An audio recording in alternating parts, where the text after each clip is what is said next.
왜 이렇게 뉴욕 증시가 강한 흐름을 보였느냐?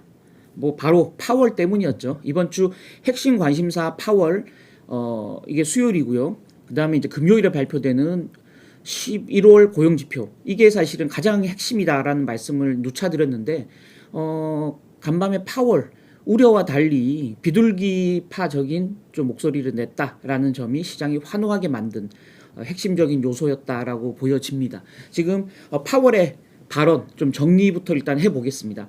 12월부터 금리 인상 속도를 조절하겠다라는 핵심적인 메시지를 준 겁니다. 사실은 금리 인상 속도 조절 얘기는 그 전부터 사실은 시그널을 줬지만 12월부터 당장 12월 FOMC부터 하겠다라는 얘기는 사실은 처음 한 거거든요. 그래서 제롬 파월의 연준 의장의 이 한마디에 시장은 환호했다라고 정리할 수 있을 것 같습니다. 브루킹스 연구소라고요. 민간 싱크탱크인데 좀 보수적인 성향의 싱크탱크예요. 그래서 여기 가서 연설을 했는데 내용을 일단 정리를 한번 해보겠습니다. 지난 11월 FOMC 회의 때 내용이랑 크게 달라지진 않았어요. 그래서 slower but higher.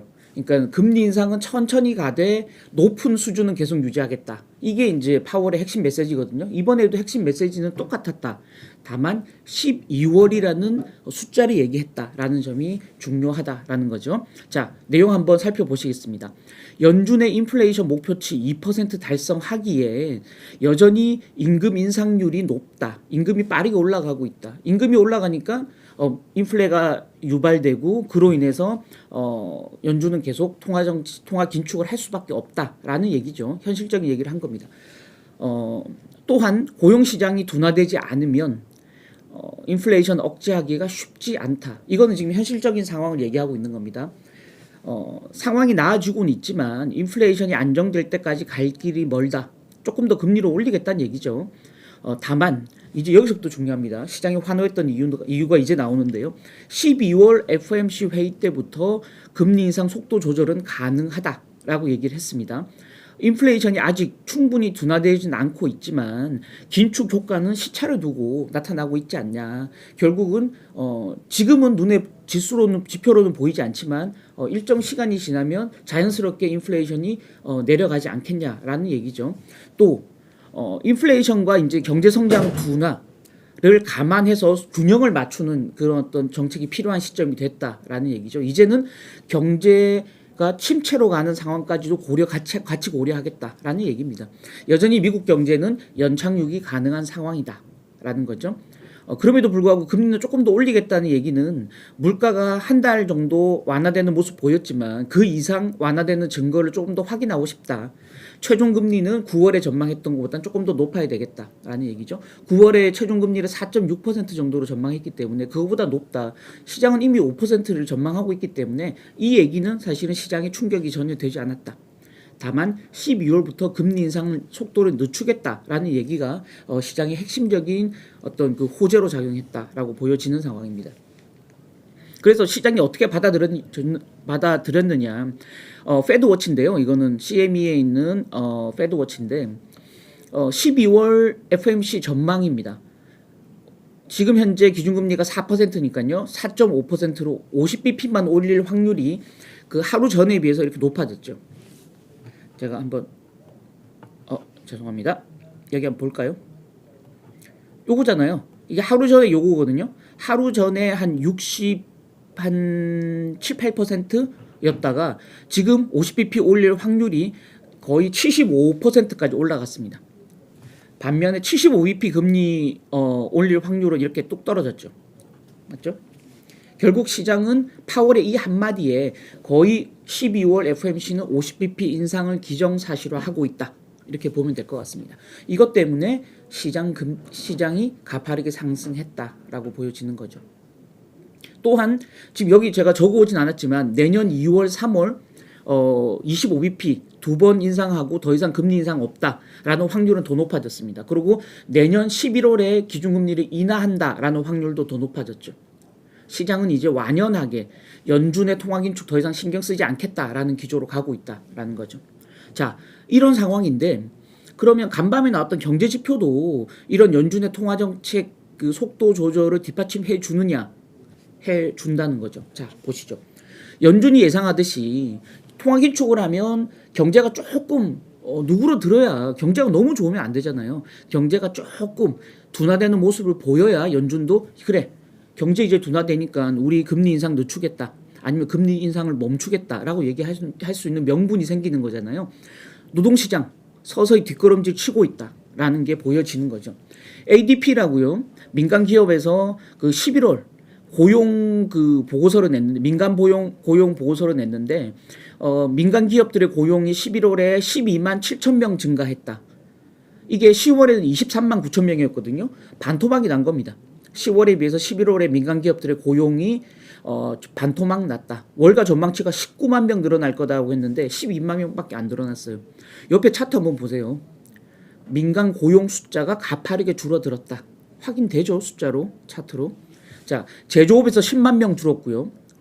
전문 기업 서비스 부분에서 7만 7천 명 줄었고 금융 부분에서 3만 4천 명, IT 서비스에서 2만 5천 명. 최근에 IT 대기업들이 가파르게 지금 해고 조치를 하고 있잖아요. 그래서 민간 고용은 더 줄어들 수 있다. 앞으로 12월 내년 1월 되면. 이런 숫자라면 연준도 마음 놓고 이제 금리 인상 속도를 늦출 명분이 충분히 생겼다라고 말씀드릴 수 있는 거죠. ADP의 수석 이코노미스트인 리처드슨은 이렇게 얘기했습니다. 연준의 통화 긴축, 고용 시장과 임금 상승률에 영향을 미치고 있다. 연준의 통화 긴축 때문에 이렇게 민간 기업들의 고용이 둔화되고 있다라고 설명한 거고요. 이제 퇴사하는 사람도 이제 줄어들고 있고 서서히 일자리가 안정세를 찾고 있다.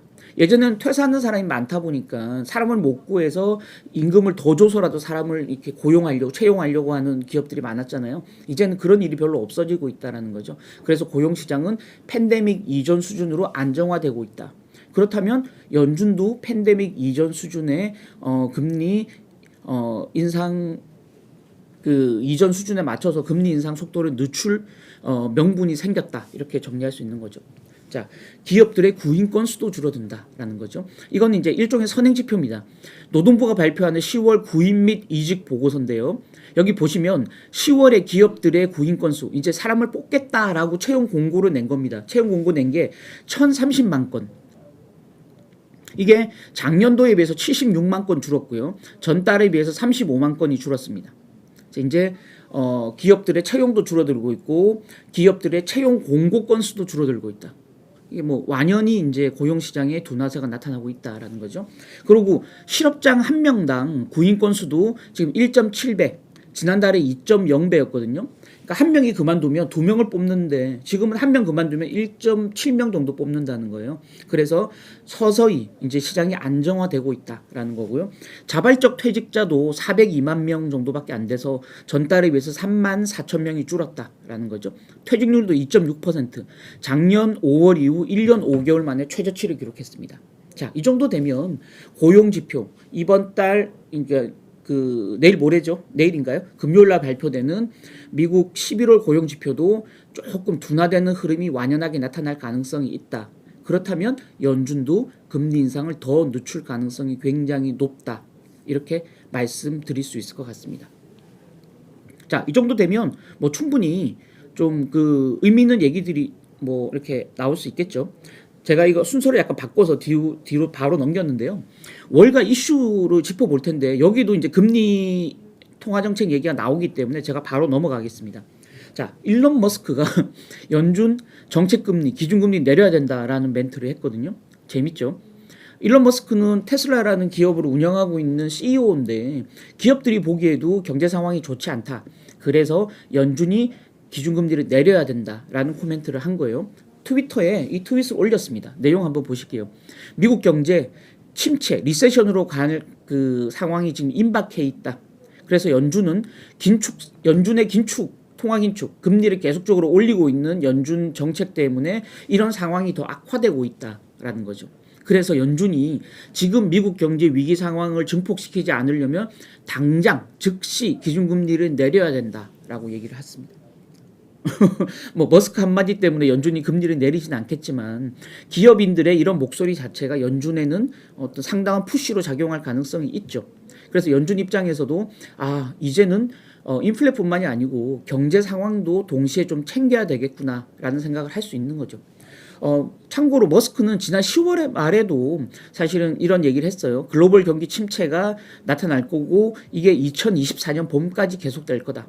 이때는 뭐 연준 통화정책 얘기는 안 했지만 이번에 이런 미국뿐만이 아니고 글로벌 경기 침체가 나타날 가능성이 크기 때문에 임박해 있기 때문에 연준은 당장 금리를 내려야 된다. 이렇게 이제 얘기를 하는 거죠. 자, 연준이 과연 내년 중에 기준금리를 내릴지 우리 지켜봐야 될 것 같은데요. 향후에 이달 12일, 13일인가요? 연준 FOMC 회의 때 과연 제롬 파월 의장이 금리 인상 속도 조절 플러스 알파로 그 금리 인상 중단 또 향후에 금리 인하 얘기까지 메시지를 던질 수 있을지 지켜보는 게 하나의 포인트가 될 것 같습니다. 자, 이런 상황인데도 JP 모건 최근에 이제 제가 모건 스탠리 골드만삭스 얘기를 계속 전해드렸는데 여기에 JP 모건도 그 가담을 했습니다. 저가 매수 멈추고 주식 사는 걸 좀 중단하라라는 얘기입니다. 시장은 지금 간밤에 환호했는데 JP 모건은 그 반대로 얘기를 하고 있는 거죠. 한번 이 얘기도 한번 귀담아 들어보시죠. 마르코 콜라노비치라고요. JP 모건 글로벌 수석 시장 전략가 멘트입니다. 연준의 과도한 통화 긴축, 금리 인상으로 인해서 시장과 경제 약세를 초래할 수 있다라는 거죠. 높아진 시장 금리 때문에 기업 이익이 큰 폭으로 하향 조정되는 게 불가피하다라고 얘기했고요. 조만간에 시장이 다시 하락할 가능성이 있고 내년 1분기 전에 시장이 다시 저점을 재타진할 가능성이 높다라고 얘기를 했습니다. 즉 이건 사실은 모건 스탠리나 골드만삭스랑 비슷한 얘기예요. 연준은 조만간 금리 인상 늦추고 속도를 늦추고 금리 인상을 멈추겠지만 지금까지 연준이 올려왔던 금리 인상, 누적적인 금리 인상 있잖아요. 그것 때문에 기업 이익이 하향 조정이 본격적으로 연말부터 될 거고 그로 인해서 시장은 다시 떨어질 거니까 내년 1분기까지 저점이 다시 나타날 때니까 지금 주식 사는 걸 좀 멈춰라라고 얘기를 하고 있는 겁니다. 그래서 지금은 주식을 저가에 매수하는 전략을 피해야 할 시점이다라고 얘기했고요.